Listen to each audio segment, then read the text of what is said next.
programme vous est offert par Illico Cash.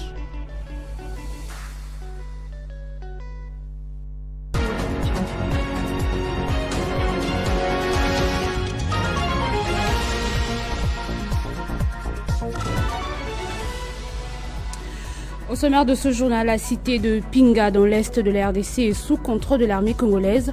D'après les dernières informations, d'intenses affrontements ont opposé lundi les jeunes résistants Wazalendo au M23 RDF à Walikale. Ces derniers ont tenté sans succès d'occuper cette cité. L'Afrique du Sud a déposé lundi son mémoire sur le génocide à Gaza devant la Cour internationale de justice à La Haye. Devant la plus haute cour de l'ONU, Pretoria accuse l'État hébreu de violer la Convention sur le génocide à Gaza et créer des conditions de vie qui visent la destruction physique des Palestiniens de Gaza. Les détails dans ce journal. Sport Ballon d'Or 2024, l'Espagnol Rodri sacré dans la polémique devant Vinicius et Bellingham. Vainqueur de l'Euro 2024 avec l'Espagne, le milieu de terrain des Manchester City, Rodri a dévancé le Brésilien du Real Madrid, Vinicius, qui a remporté la Ligue des Champions. Nouveau journal sur Télé 50, merci de votre fidélité. En bref, dans l'est de la RDC, d'intenses affrontements ont opposé les jeunes résistants au Wazalendo au M23 RDF ce lundi 28 octobre à Walikale. L'ennemi a visé sans succès la cité des Pinga qui reste sous contrôle de l'armée congolaise d'après les dernières informations. Au Sénat, des élus ont poursuivi au cours de la séance plénière du lundi 28 octobre l'examen de la mise en place et la répartition de commissions permanentes aux différents partis et regroupements politiques représentés à la Chambre haute. C'était l'unique point à l'ordre du jour de cette plénière. Les précisions de Grace Salambo. Au total, 10 commissions et organes ont été mis en place. Au cours de cette plénière présidée par Jean-Michel Samalou Kondé, des observations pertinentes ont été soulevées, notamment en ce qui concerne les critères de répartition des commissions qui doivent être objectifs et qui doivent tenir compte de la majorité en présence. Selon le sénateur Linkopo, la répartition devrait être revue pour répondre à ce critérium. En réplique à ces observations qu'il a par ailleurs prises en considération, le président du Sénat, Jean-Michel Samalou Kondé, a soutenu le fait que les critères doivent être objectifs et doivent aussi tenir compte des forces politiques ainsi que de la majorité dans les provinces. Les sénateurs présents à cette plénière ont pris acte de ces observations. À cet effet, 48 heures ont été accordées pour la désignation effective des présidents et des membres de ces commissions, ce en attendant la prochaine plénière prévue pour le vendredi afin de statuer définitivement sur cette question. On rappelle, dimanche 27 octobre 2024, la première ministre Judith Suminwa Tuluka a participé à la marche de santé pour la lutte contre le cancer du sein. La marche est partie de la primature jusqu'à la place royale en passant par la clinique Ngaliema dans la commune de La Gombe. Organisée par le ministère de la Santé, Hygiène et Prévoyance sociale, cette action visait à sensibiliser la population congolaise sur le dépistage précoce du cancer des seins, mais aussi montrer l'engagement du gouvernement dans la prise en charge gratuite des malades. C'est avec une profonde émotion et un sentiment d'espoir que je me tiens devant vous aujourd'hui, au terme de cette marche symbolique pour la lutte contre le cancer du sein.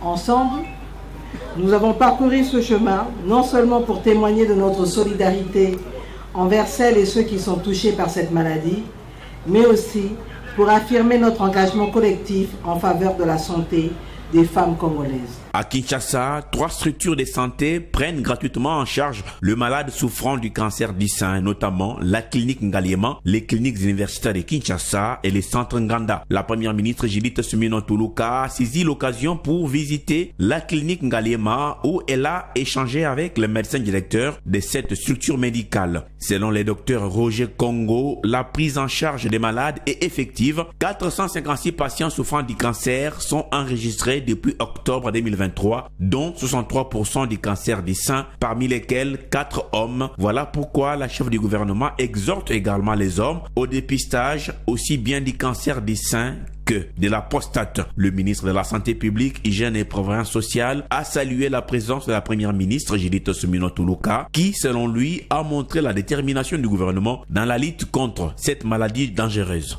Au Congo, plus de 60% des femmes sont affectées par le cancer du sein. Et donc, c'était important qu'on puisse parler, qu'on puisse sensibiliser la population à cette cause et toutes les autres parties prenantes. Parce qu'il y a moyen de trouver des lésions du cancer assez précocement en faisant le dépistage, mais aussi informer la population que le traitement est disponible et que pour le moment en RDC, tout au moins pour la province de Kinshasa, ce traitement est pris en charge gratuitement. À ce sujet, le gouvernement souminois met les bouchées doubles pour garantir aux Congolais l'accès aux services sociaux de base conformément au pilier 4 de son gouvernement d'action. Autre chose, en séjour de travail à Kalemi, chef-lieu de la province du Tanganyika, le vice-premier ministre de la Défense nationale, Guy Kabumbo Mwadiamvita, a tenu une séance de travail avec le 22e groupement naval et la 22e brigade des réactions rapides. Une occasion pour le patron de la Défense nationale de s'entretenir avec les femmes et les veuves des militaires en vue d'améliorer les conditions de vie. Suivez. Dans un contexte de porosité des frontières lacustres, le patron de la Défense nationale a pris part au briefing organisé par les commandants du 22e groupement naval, le général Luc Bakolé. Il a été question d'évaluer les dispositifs de sécurité mis en place pour la surveillance et la patrouille maritime. Les discussions ont tourné autour de l'identification des points vulnérables le long des frontières lacustres et la mise en œuvre des stratégies adaptées pour renforcer la surveillance et contrer les activités illégales. S'en est suivi la visite du camp marin du centre médical opérationnel de la 221e base navale de Kalemi et les ports internationaux de Kalemi où le numéro 1 de la Défense nationale a inspecté les bateaux de guerre P-25. À la 22e brigade de réaction rapide, un exposé sur l'opération Usalama a été présenté par les généraux des brigades Dunia Kashindi Fabien, où il a détaillé les dispositions sécuritaires et opérationnelles de la dite opération. Le numéro 1 de la Défense nationale a profité de l'occasion pour échanger avec les anciens combattants, les épouses et veuves militaires, prêtant une oreille attentive à leurs doléances. Un bon père des familles, Guy Kabumbo Mwadiamvita, leur a laissé une enveloppe consistante et a promis d'acheminer leurs doléances auprès du commandant suprême des FARDC, Félix Antoine Tshisekedi Tshilombo. Vers la révision constitutionnelle ou le changement de la Constitution, c'est en tout cas le souhait du chef de l'État qu'il a dit récemment lors de son séjour à Kisangani, vous le savez. Des propos qui ont suscité polémique sur la toile, mais du côté de ses alliés du parti au pouvoir, c'est plutôt un calme total qui s'observe. Comment expliquer l'attitude des leaders de l'Union sacrée vis-à-vis de la position exprimée par le chef de l'État? On voit ça dans cet élément. Que cache le silence des alliés du parti présidentiel? C'est la grande question qui taraude les esprits et qui préoccupe plus d'un Congolais. Devant la population de Kisangani, le chef de l'État Félix Antoine Tshisekedi avait relevé la nécessité selon lui de revoir ou changer l'actuelle constitution, considérant qu'il s'agit des textes écrits et conçus à l'étranger et par des étrangers avant d'étayer sa position par des arguments. Des propos qui ont soulevé le débat dans l'opinion, la société civile, l'opposition, les mouvements citoyens ainsi que l'Église catholique sont montés au créneau pour dire non à toute démarche allant dans le sens de toucher à l'actuelle constitution, estimant qu'elle est inopportune.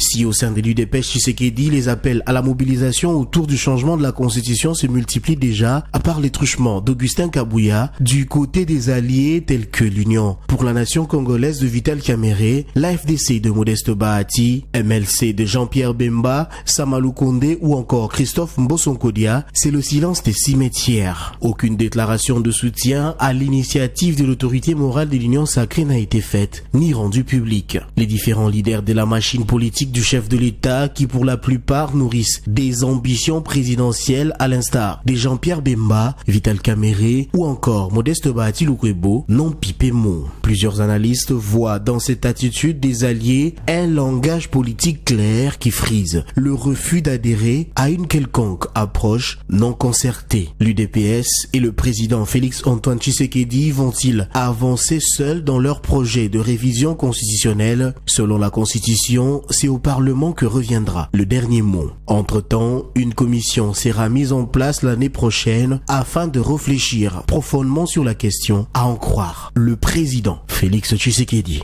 Pour rappel, l'article 220 de la Constitution stipule, je cite, la forme républicaine de l'État, le principe du suffrage universel, la forme représentative du gouvernement, le nombre et la durée des mandats du président de la République, l'indépendance du pouvoir judiciaire, le pluralisme politique et syndical ne peuvent faire l'objet d'aucune révision constitutionnelle. Fin de citation. Le patron de l'Espace 50, Jean-Marie Kassamba, a été reçu lundi par l'inspecteur général chef des services de l'IGF, Jules Alinguete. Une rencontre qui s'inscrit dans le cadre de la préparation d'une mission entre ces deux personnalités. À cette occasion, Jean-Marie Kassamba a visité tous les bureaux de la nouvelle bâtisse. Le patron de l'IGF a lui promis de continuer sans relâche la lutte contre le détournement des deniers publics. Après l'inauguration du nouveau bâtiment administratif de l'inspection générale des finances portant les noms de Tienne Tshisekedi Mulumba, Jean-Marie Kassamba, directeur général de l'Espace 50, dans le cadre de sa prestigieuse émission JMK Rencontre, a été reçu par l'inspecteur général et chef des services Jules Alinguete. Je suis venu exceptionnellement pour m'enquérir de ce bâtiment construit par l'inspection générale des finances en quelques mois. Et comme nous sommes à la fois à la recherche de la bonne information pour constater exactement ce qui est fait, je vous demande de me suivre à l'IGF. On est à Kinshasa. Après un entretien fructueux, le directeur général de l'Espace 50 a visité les nouveaux bâtiments bureau par bureau. Cette bâtisse compte 160 bureaux personnels meublés, 6 salles de réunion, un amphithéâtre de plus de 250 places assises, des parkings aériens et plusieurs autres compartiments utilitaires. À cette occasion, l'inspecteur général chef des services Jules Alinguete est persuadé que la lutte contre les détournements des deniers publics constitue un préalable à l'amélioration de la gouvernance publique, gage de tout développement et de tout progrès social. Au nombre de 55, en 2020, les inspecteurs des finances ont vu leur effectif quintuplé grâce au rajeunissement du corps des inspecteurs à travers les recrutements effectués entre 2020 et 2021. À ce jour, l'IGF compte 225 inspecteurs, dont 55 inspecteurs généraux, 170 inspecteurs et un inspecteur principal. Organisé en brigade, les corps des inspecteurs de l'IGF est aujourd'hui le premier service d'appui à la mobilisation des recettes publiques. En tant qu'organe supérieur des contrôles des finances publiques, l'inspection générale des finances effectue des missions de surveillance a priori et a posteriori. L'IGF est actuellement présente à la Banque centrale du Congo, à la Direction générale des douanes et accises, à la Direction générale des impôts DGI, ainsi qu'aux provinces et entités territoriales décentralisées. Parmi les grandes missions d'enquête réalisées par l'IGF figurent entre autres les démantèlements des cartes de crédit liées aux comptes de la BCC au profit des dignitaires, les contrôles des fonds Covid, les contrats chinois, la gestion des fonds de l'EPST et autres. En ce jour au Maroc, le président français Emmanuel Macron a prononcé ce mardi une allocution devant le Parlement marocain. Au sujet du Sahara occidental, le président français a réaffirmé le soutien à la souveraineté marocaine et a promis des investissements français pour le développement de cette région. On l'écoute. Car vint le temps des traités inégaux, quand l'hubris et la force mécanique des États européens s'imposèrent aux quatre coins du monde et quand, même arrangé en protectorat, le Maroc n'échappa pas aux ambitions et aux violences de l'histoire coloniale. La France fit effraction, d'abord par le truchement d'accords commerciaux et financiers, puis par le traité de Fès. Et tandis qu'elle imposait ses vues et consolidait ses intérêts, des hommes qui cherchèrent à comprendre, à respecter et, je crois, à aimer cet empire millénaire dont ils percevaient l'identité profonde et irréductible. Ils eurent pour nom Louis Massignon, Jacques Berck, à certains égards, Hubert Lyautey. Cela n'empêcha pas la République de demeurer aveugle et sourde au renouveau qui se faisait jour parmi la jeunesse marocaine et que le sultan Mohamed V allait bientôt incarner et défendre. Au lendemain de la Première Guerre mondiale, ces pionniers constituent le comité France-Maghreb, auquel adhèrent François Mauriac, François Mitterrand, et soutiennent avec Amédée Lefebvre, vicaire général de Rabat, les initiatives du monastère de Toumliline en faveur du réveil des consciences inquiètes et de l'émancipation des Marocains. L'histoire retient aussi le courage de Maroc Presse et d'Antoine Mazella au printemps 1954 pour exiger le retour du sultan exilé à Madagascar et de tous ces penseurs libéraux qui paveront la voie de l'avenir, comme le fit le général de Gaulle, en reconnaissant le sultan Mohamed V comme compagnon de la libération, comme j'ai eu l'occasion de le faire cet été à la nécropole de Boulouris à Saint-Raphaël, où dorment tant des vôtres. Je veux ici leur exprimer notre respect et notre gratitude. Et dans le monde, après une année des frappes israéliennes sur la bande de Gaza, faisant plus d'1 million de morts et plusieurs dégâts, l'Afrique du Sud vient de déposer son document de preuve à la Cour internationale de justice accusant Israël de commettre le génocide au peuple palestinien. Un récit de Nathan Diamoté. C'est dans un communiqué officiel rendu public ce lundi 28 octobre 2024 par Cyril Ramaphosa, président de l'Afrique du Sud, qui fait savoir au monde les dossiers qu'il a déposés sur la table de la Cour internationale de justice dans lesquels il démontre de preuves tangibles des violations de la Convention sur les génocides par les gouvernements israéliens. Selon lui, les preuves montreront que les actes génocidaires d'Israël sont fondés par l'intention particulière de commettre un génocide. Tout en refusant de relever certains détails sur cette démarche de l'Afrique du Sud, la Cour internationale de justice a accusé réception ces documents qui contient 750 pages et plus de 4000 en annexe au total et qui répond conformément aux prescrits de la Cour internationale de justice. Au-delà de l'Afrique du Sud, d'autres pays se sont joints à la même démarche contre Israël, tels que la Colombie, la Libye, la Bolivie, le Mexique et l'Espagne. Bien que les décisions de la Cour internationale de justice soient juridiquement contraignantes, la Cour ne dispose d'aucun moyen concret pour le faire respecter. En sport, le successeur de Lionel Messi au palmarès du Ballon d'Or se nomme Rodri, 28 ans, vainqueur de la première ligue de la Coupe du Monde et des clubs et de l'Euro. Le milieu de terrain de Manchester City a coiffé sur le plateau Vinicius Junior et Jude Bellingham, Daniel Cajaval. Ému aux larmes, l'Espagnol, victime d'une grave blessure au genou, est venu sur scène en béquille, a réagi à ce sacre alors que le monde entier attendait célébrer le sacré des Vinicius Junior comme Ballon d'Or 2024. L'attaquant citizen Rodrigo Hernandez, dit Rodri, l'a remporté. On va prendre le rappel des titres. La cité de Pinga, dans l'est de la RDC, est sous contrôle de l'armée congolaise. D'après les dernières informations, d'intenses affrontements ont opposé lundi des jeunes résistants Wazalendo au M23 RDF à Walikale. Ces derniers ont tenté sans succès d'occuper cette cité. L'Afrique du Sud a déposé lundi son mémoire sur le génocide à Gaza devant la Cour internationale de la justice à La Haye. Devant la plus haute cour de l'ONU, Pretoria accuse l'État hébreu de violer la Convention sur le génocide à Gaza et de créer des conditions de vie qui visent la destruction physique des Palestiniens de Gaza. En sport, Ballon d'Or 2024, l'Espagnol Rodri sacré dans la polémique devant Vinicius et Bellingham. Vainqueur de l'Euro 2024 avec l'Espagne, le milieu de terrain de Manchester City, Rodri, a dévancé le Brésilien du Real Madrid, Vinicius, qui a remporté la Ligue des Champions. Que disent les journaux parus ce mardi? La revue de presse avec Moïse Chamala.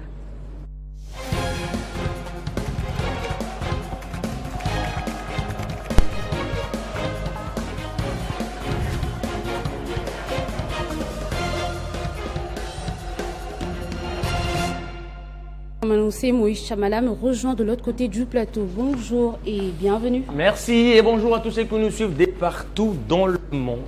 Alors, on prend ce tour de l'actualité avec les pneus problèmes du projet et de révision de constitution proposé par le président Félix Tshisekedi. Exactement. Les vives réactions continuent de tomber. Cette fois-ci, c'était l'abbé Donatien Cholet, secrétaire général de la Cinco, qui s'est exprimé sur Radio Okapi pour rappeler la position des évêques congolais qui considèrent cette démarche comme une menace pour la stabilité nationale. Eh bien, selon le journal Forum des As, à sa une, le journal titre Abbé Donatien Cholet, les projets de révision de la Constitution pourraient également déstabiliser les pays. Eh bien, l'abbé Donatien Cholet met en garde le chef de l'État Félix Tshisekedi contre les conseils intéressés de son entourage. À la une également du média Info7 qui nous rapporte que face à la controverse, les VPM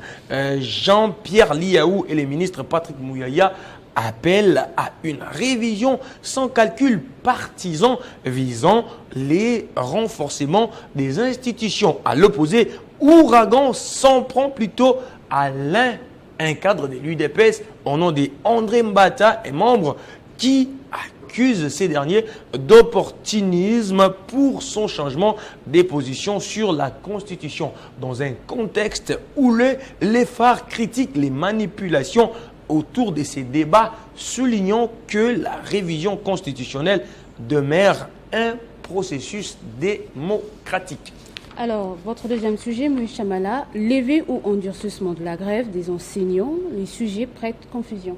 Exactement, Joël, comme vous venez de le dire, c'est sur toute l'étendue de la République démocratique du Congo. On ne sait pas qui sont pour et qui sont contre la levée de la grève. D'abord, avec ces deux titres, à la une de 7 sur 7.cd, il est écrit Niragongo, la rentrée scolaire est effective. C'est lundi. Eh bien, les enseignants de la sous-division de Niragongo ont finalement repris les chemins de l'école. C'est lundi 28 octobre dans la plupart des écoles visitées telles que Niabushongo, Djiwe et Birere. Les élèves et les enseignants étaient bel et bien présents dans les salles des classes. Certains enseignants ont été surpris en train de dispenser des cours sans avoir préparé leur matière. Une attitude qui n'a pas laissé les chefs des divisions indifférent. Eh bien, pour actualité.cd qui est contre, il écrit à sa une qui quitte l'intersyndicale des enseignants radicalise la grève. Eh bien, de l'autre côté, niet, il n'y aura pas cours tant que les revendications des enseignants ne seront pas prises en compte par les gouvernements congolais. Alors, Moïse Chamala, votre troisième et dernier sujet, Ballon d'Or 2024, un sacre à Rodri qui crée polémique. On en parle partout sur les médias et sur les réseaux sociaux. C'est sacre de Rodri qui a vraiment créé un grand tournant des débats à la une des radios France Internationale. Ballon d'Or 2024, l'Espagnol Rodri sacré dans la polémique devant Vinicius et Bellingham. Eh bien, vainqueur de l'Euro 2024 avec l'Espagne, les milieux de terrain de Manchester City, Rodri a dévancé Jude Bellingham et les Brésiliens Vinicius qui a remporté la Ligue des Champions.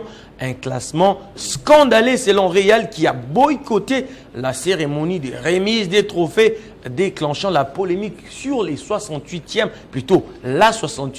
édition dominée par les Espagnols, car chez les filles, il y a eu un débat. Anestia Boumanta a controversé son trophée et Lamine Yamal a été sacré meilleur jeune joueur. Oui, Chamala, je vous remercie pour cette sélection. C'est moi qui vous remercie. Et c'est par ici que se referme complètement cette session d'information. Merci à vous tous de l'avoir suivi, madame, monsieur. Votre fidélité nous honore.